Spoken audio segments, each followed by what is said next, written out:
All right, so the first step in our mastering session is to rebalance the frequency distribution in the song and to fatten up the bottom end and control the top frequencies just a little bit. And the way we're going to do all of these things is using FabFilter's Pro MB plugin. And this is a multi-band compressor plugin. However, it's more like a dynamic EQ because instead of just frequency bands, you can actually set frequency curves. So it's like an EQ, but you have compression settings for each EQ band that you set. So it's a very, very powerful plugin. So I'm going to show you how to use it.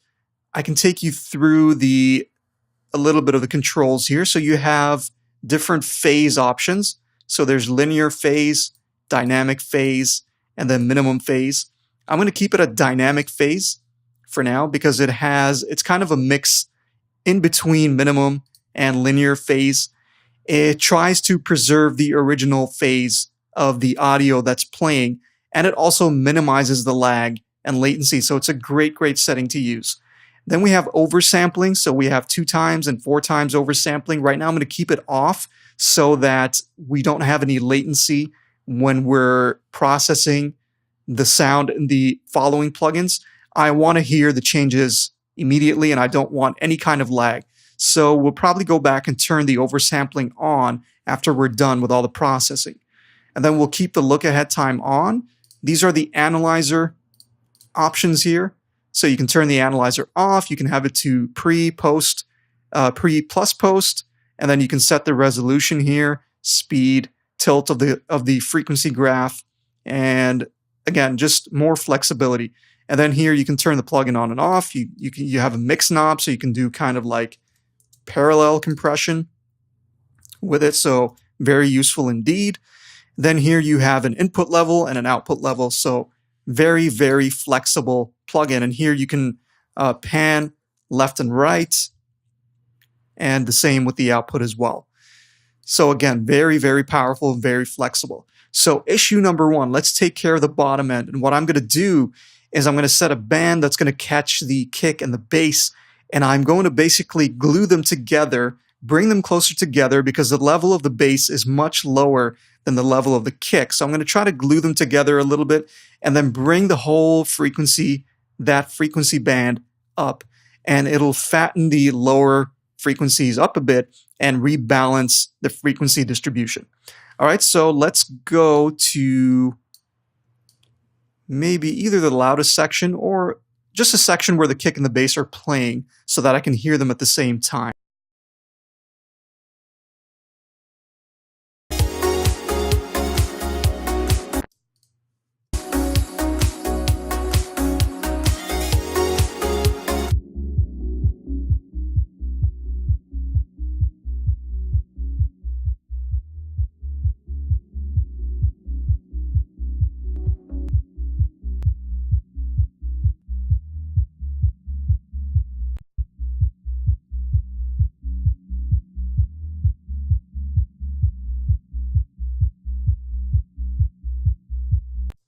Again, another powerful feature of this plugin is that you can control the slope of the cutoff point from here. So if you select this and you drag up and down, you can change the slope of this cutoff, of this crossover here.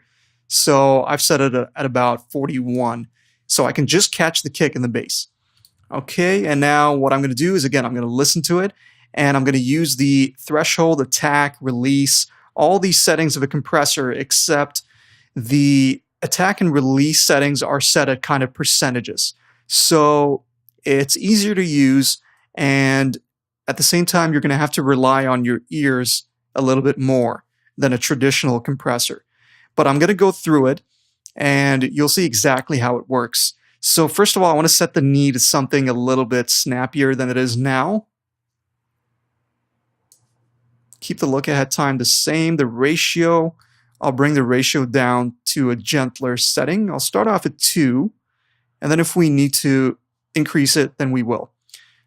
I'll just put the threshold so it's not compressing. The range is the maximum amount of compression.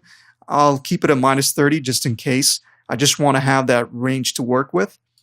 and we'll tweak these settings. I'm going to go extreme with the threshold so I can actually hear what the attack and release settings are doing to the sound.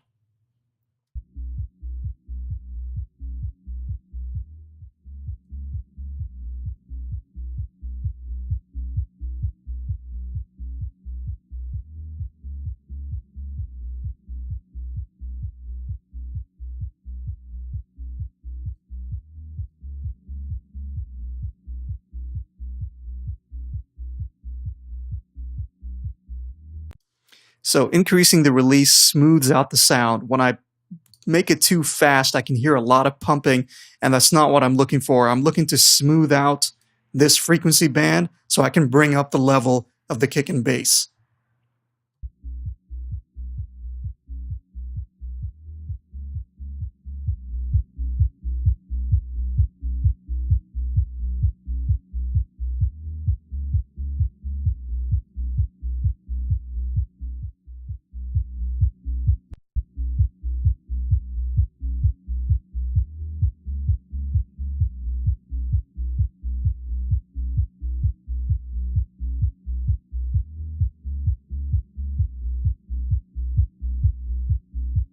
Right? So you can hear the kick and the bass glue themselves together. So I like that in terms of where the threshold is in the attack and release settings. So attack at about 15.6%.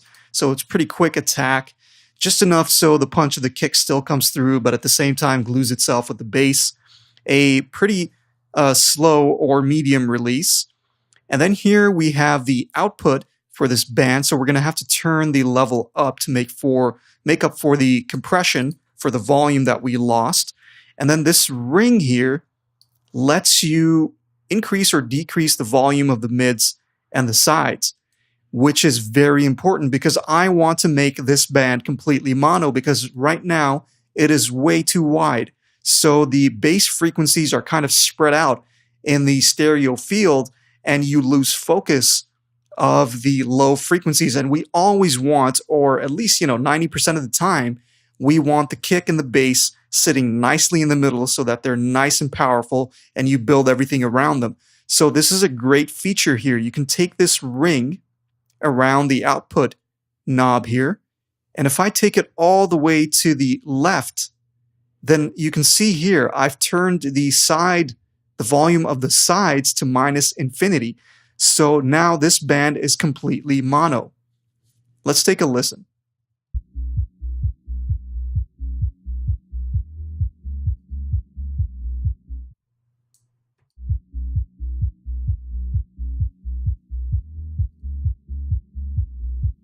Right, so cleaning up the bottom end in terms of the stereo field as well. So now we've made this band completely mono. We just want to give it some makeup gain to make up for the volume that we lost. So we're compressing about anywhere from 3 to 5 dB according to this line here.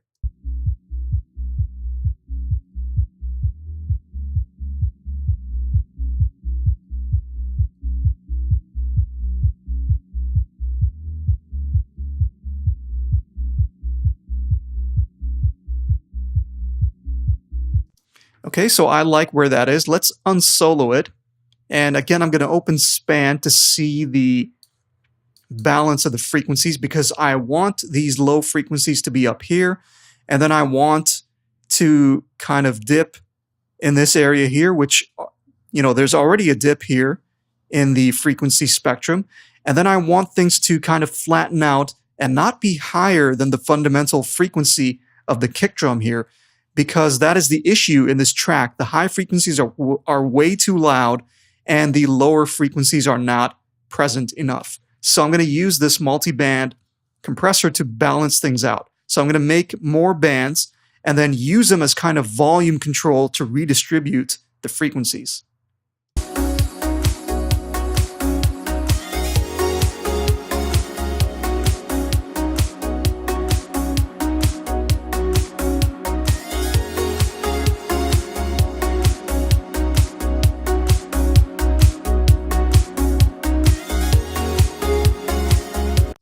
Okay, one thing we have to keep in mind is that we have a limiter on, so we want to make sure we are not hitting any gain reduction on this.